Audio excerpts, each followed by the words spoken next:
کہنے والے کی رائے معلوم نہیں ہے. ہمارے امام وہ ہیں ان کو سیاق و سباق کا بھی پتا ہے, وہ خالق و مخلوق کی رائے جانتے ہیں. انہیں پتا ہے کہ اللہ نے یہ آیت, یہ حدیث قدسی بر میں بھیجی ہے, باہر میں بھیجی ہے, آسمان میں بھیجی ہے, زمین میں بھیجی ہے, یا منسوخ ہے, غیر منسوخ ہے, محکم ہے, متشابہ ہے. اس لیے کہ جب اللہ قرآن کی آیتیں بھیجتا تھا محمد و آل محمد کے انوار دیکھ رہے ہو. اس لیے ہمارے ائمہ ہی کو حق ہے یہ تفسیر کرنے کا. آپ نے فرمایا بھی صبر کرو, اور جملہ آگے لکھو, وَأَنَا مِنْ شُرُوطِهَا. سبحان اللہ. جن شرطوں کی وجہ سے اللہ نے کہا ہے میرے قلعے میں عذاب سے بچو گے, ان شرطوں میں سے ایک شرط میں علی رضا ہوں. اللہم صلی علی محمد. امام علیہ السلام کی یہ فرمائش یہاں اختتام پذیر ہوئی. اب تک ہم نے 6 امتیاز امام کے بیان کی. طب الرضا 5واں, اور 6واں یہ جو میں نے عرض کیا کہ 30,000 راوی کسی امام کے لیے. 7واں امتیاز امام علی رضا علیہ السلام کا وہ مناظرات ہیں جو آپ نے ادیان عالم, مذاہب عالم کے علماء سے کیے. اتنے مناظرے ہمارے کسی امام نے نہیں کیے. اس کی وجہ یہ نہیں کہ مناظرہ امام کر نہیں سکتے, ان ائمہ کو موقع نہیں ملا, کیونکہ انہوں نے ولی عہدی قبول کی, آفیشل پوسٹ تھی, ریسورسز بھی ملے, اور آؤٹ ریچ پروگرام کا راستہ بھی ملا. وہ امام پاک کے راستے سے یہ سبق سیکھنا چاہیے کہ اگر ائمہ کا مذہب عام ہو رہا ہے تو مخالف کے ریسورسز کو بھی استعمال کرنے میں کوئی حرج نہیں, بشرطے کہ انسان بکے نہیں, چکے نہیں, بلکہ دشمنوں میں رہ کر اپنے مولا کے فضائل بیان, اپنے بزرگوں کے فضائل. یہ جو آج انٹرنیٹ کی دنیا ہے, میں جوانوں سے یہی کہتا ہوں کہ آپ کم از کم یہ جو مجالس ہوتی ہیں, اردو میں ہو, انگلش میں ہو, کسی لینگویج میں ہو, ان کو ہی کم از کم آپ مختلف جگہوں پہ ڈال دیا کریں, تاکہ اتنا زیادہ مجالس سے حسین آ جائے کہ دیکھنے والا پریشان, حیران و ششدر ہو جائے.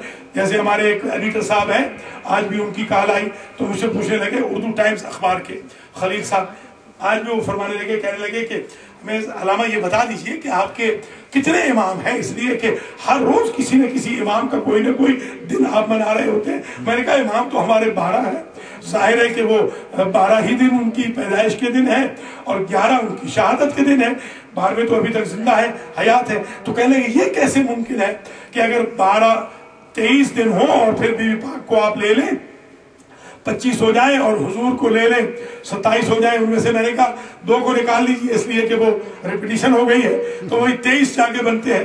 تو 23 دنوں میں آپ کو تو چاہیے تھا لمیٹڈ عزاداری ہوتی, ان کے 13 دنوں میں مثلا عزاداری ہوتی, یا اس سے بھی کم 11 دنوں میں عزاداری ہوتی, اور باقی دنوں میں آپ جشن وغیرہ مناتے. مگر یہ سمجھ میں آتا ہے کہ ہر جگہ مولا کا ذکر ہو رہا ہے. تو میں نے کہا آپ جیسوں کو سمجھانے کے لیے ہمارے بزرگ کہہ گئے کہ کل یوم عاشوراء وکل ارض کربلا, ہم اتنا ذکر کر دیں گے مظلوم کربلا کا, ہر جگہ عاشوراء نظر آئے گا, ہر جگہ کربلا نظر آئے گا.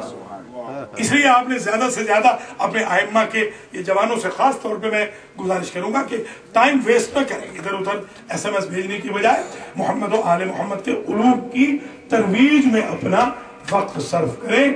امام علی رضا علیہ السلام نے جس طرح یہ درس دیا ہے کہ دشمن کے دربار میں بیٹھ کر مناظرے کر رہے ہیں اور ان میں اپنے آباء و اجداد کے فضائل و مناقب اور ان کے ارشادات کو عام فرما رہے ہیں. یہ 7واں امتیاز ہے. بس ایک اور بیان کروں گا اور آج کی حد تک اجازت لے لوں گا. کل اور پرسوں انشاءاللہ 2 ڈیفرنٹ ٹاپکس آپ کی خدمت میں پیش کیے جائیں گے. آج کی حد تک جو عرض کرنا چاہ رہا ہوں کہ وہ جو مناظرے ہوئے امام کے, وہ مناظروں پہ کئی کتابیں لکھی ہیں, صرف مناظروں پہ, مناظرات امام علی رضا علیہ السلام پہ بڑی کتابیں لکھی ہیں, جو آپ نے مثلا عجموں کے ساتھ کیے, رومیوں کے ساتھ کیے, جو آپ نے حضرت نوح کو خدا ماننے والوں کے خلاف کیے, سابعین کے خلاف جو آپ نے مناظرے کیے,